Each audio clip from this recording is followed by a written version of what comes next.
बर' माहारिनि गेदेमा सुबुंनि गेजेराव मैखोम रौता ओनसोलाव जोनोम जादोंमोन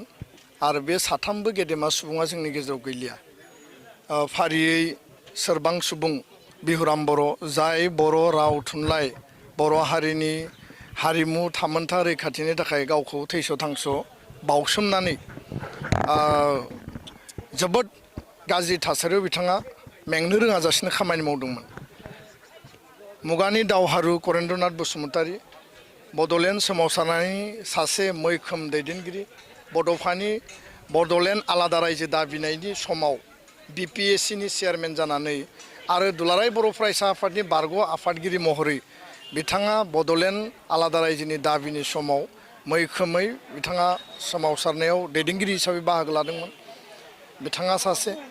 आरो महेश्वर बसुमतारी जाय बिथाङा समाज आरो हारिनि थाखाय दुलाराय बर' फरायसा आफादनि गाहाय नेहाथारि महरै 1993 मायथाइनिफ्राय 95 मायथाइसिम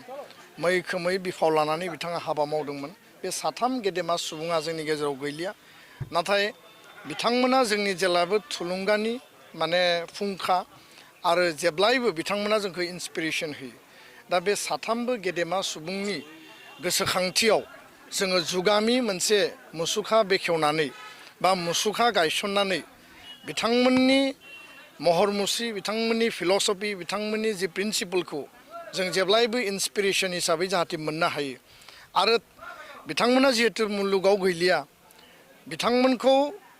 मोनसे जायगायाव थिनानै जुगामि खालामना दोननाया आथिखालनि इयुन जोलैनि बिबान आरो दुलाराय बर' फरायसा आफाद रौता ओनसोलनि उदालगुरि जिल्लानि रायजो राजाफोरनियाव मोनसे आपिल आरो दाबि दङमोन आरो बे आपिल आरो दाबिखौ दुलाराय बर' फरायसा आफादा बिटिआरनि मानगोनां चिफ प्रमद बर' बिथांनि खाथियाव लाखिदोंमोन आरो मानगोनां चिफ बिथाङा जोंनि जि रिकुवेस्ट बेखौ मान होनानै साथामबोनि मुसुखा गायसननायनि थाखाय बेयाव पार्क मोनसे बिथाङा सेंसन खालामदोंमोन। दिनै बेखौ जोङो ज'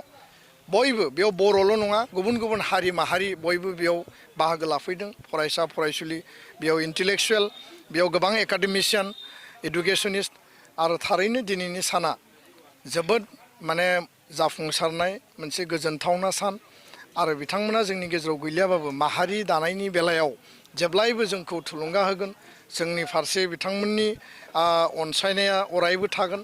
आरो बिथांमोननि आदर्श आरो आद्रा सिमांखौ मोगथाङाव जाफुंहोनाया जों बयनिबो बिबान। बे पार्कखौ समायना रमायना खालामनानै लाखिनानै जाहाथे बयबो बेयाव फैनो हायो आरो बेखौ साबसिन खालामनो हायो, बिनि थाखाय आरोबाव जों बयबो खामानि मावनांगोन आरो बे बिथिङाव बिटिआरनि चिफ बिथाङा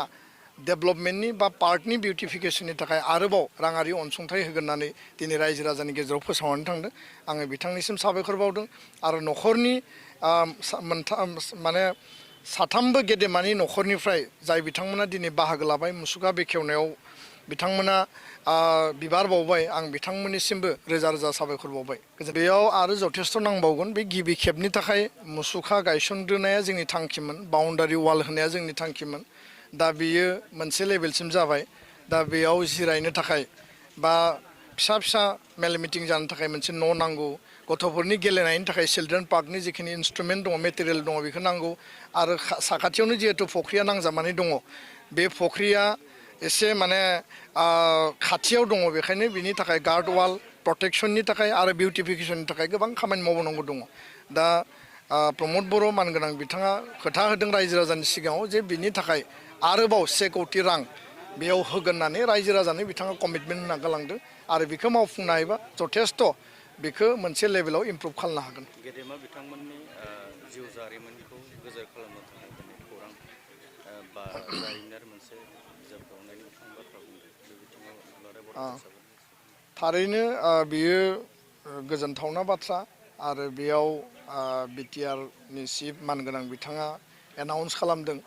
जे ओनसोलनि रायजो राजा मेलेमजिबि गोरों गोरा ज' मोनसे कमिटि दानानै साथामबो गेदेमा सुबुं बिथांनि आबुं जिउ जारिमिन सुजुनांगौ आरो बे जिउ जारिमिना बर' माहारिनि, बर' आन्दलननि सोमावसारनायनि, बर' राव थुनलाइखौ जि मोनसे थासारियाव क्रिटिकेल थासारियाव बिहुराम बर' सारा फोथांनानै लाखिनानै गायसननायनि थाखाय खामानि मावदोंमोन करेन्द्रनाथ बसुमतारिया बर' आन्दलन बड'फानि बड'लेण्ड सेपारेट स्टेट आन्दलनाव जि मैखोम रल लादोंमोन आरो महेश्वर बसुमतारिया दुलाराय बर' फरायसा आफादनि जि मोनसे थासारि आरो समाज आरो हारिनि जि आंखाल बा अलखदनि समाव बिबान लादोंमोन बिथांमोननि जिउ जारिमिनखौ लिरनाया बर' हारिनि जिउ जारिमिननि आधा बेयाव मुसुखा बा महरानो बेयाव बेरखांगोन आरो बेखायनो बे गोनांथि दङ आरो जिउ जारिमिना आबुङै जुदि सुजुजायोब्ला थारैनो बिथांमोनजों खामानि मावफुंनाय दैदेनगिरि गेदेमा बिथांमोना दिनैबो गोथाङै दङ बिथांमोननिफ्रायनो सर्सखौ लानानै जोङो जिउ जारिमिनखौ सुजुनांगोन आरो बेयो जोंनि थाखाय मोनसे गेदेर खामानि बे खामानिखौ जों उननि समाव सावरायलायनानै जोङो इमप्लिमेन्ट खालायगोन आं बे खोथाखौ फोरमायबाय गोजोन्थों ना मोनफ्रोमबो एन्ट्रेन्स एग्जाम रिक्रुटमेन्ट एग्जामनि उनाव रिजाल्ट ओंखारो आरो रिजाल्टनि उनाव रिक्रुटमेन्ट बा सिलेक्शन प्रसेसा जानायनि उनाव बेखौ एपइन्टमेन्ट होनाय जायो दा बेयाव इन्डिभिजुवेलि केन्डिडेटफोरा जायफोरा एप्लाइ खालामदोंमोन जायफोरनियाव एक्सपेक्टेसन दंमोन बयनियावबो गावबा गावनियाव मोनसे हिसाब निकास थायो आरो ग्रिभेन्सेसफोर थायो आरो बिथांमोनाबो सानदों जे मेरिटनि आधाराव आंबो मोननांगौमोन बैबो मोननांगौमोन आङो बै खालिबो बुंदों गोबां केन्डिडेटआ जोंनियावबो माखासे कमप्लेन होफैदों जे बिथांमोननि जि एन्सार कि दङ बे एन्सार कि मथे बिथांमोना बुरजा नम्बर मोननांगौमोन किन्तु बिथांमोननिया सेलेक्सन बा मेरिटआव फैयाखिसै दा बे मेटारखौ लानानै director of education Jagdish Prasad ब्रह्मखौ टेलिफनिक बुंनाय जादों आरो जोंनिफ्राय बिथांखौ खावलायनायबो जादों जे एक सप्ताहनि जि मोनसे टाइम होनानै बिथांमोना केन्डिडेटफ्रा जुदि गावबा गाव ग्रिभेन्सेसफोर दङबा बेखौ साबमिट खालामनांगौ आरो बिनि उनाव बिथांमोना भेरिफाइ खालामगोन बा रिचेकिं खालामगोन आं मैयाबो बिथांजों रायलायदों जे रावबो जाहाथे केन्डिडेटआ डाउट थाया ट्रान्सपारेन्ट आरो जि बिथांमोननियाव माने रिकुवेस्ट बा आपिल बिथांमोना माने साबमिट खालामदों बे मथे बिथांमोननो मिथिहोनायनि बेबस्था खालामनांगौ अब्लानिया केन्डिडेटफोरनियाव बे डाउटआ थानाय नङा आरो गोबां खोथाफोरा गोबां ओंखारो दा बेखायनो ट्रान्सपारेन्टलि जेला बे सिस्टेमखौ खालामनानै होगोन इउनिभार्सिटिया रिटेन एग्जाम कन्डाक्ट खालामदों आरो जि सेन्ट्रेल सिलेक्सन बर्ड आरो बे बर्डनि जि माने इन्टारनेल कमिटिया गासै रिजाल्टखौ तयार खालामदों जिखौ जों मिथियो दा बेखायनो एग्जाम कन्डाक्ट खालामग्रा बड'लेण्ड इउनिभार्सिटि बेनि माने कन्ट्रलार आरो central selection board director of education जयेन्टलि गोरोबनानै बे स्टुडेन्टफोरनि जिखिनि ग्रिभेन्स दङ बेखौ रोखा खालामनानै होनांगौ आरो अब्लानो गासैबो थिग जागोन होननानै आं सानो आरो स्टुडेन्टनि केन्डिडेटनि जि ग्रिभेन्स बे ग्रिभेन्सखौ एड्रेस आरो रिड्रेस खालामनाया बयनिबो बिबान आं बेखिनिखौ मावनो थाखाय खावलायबाय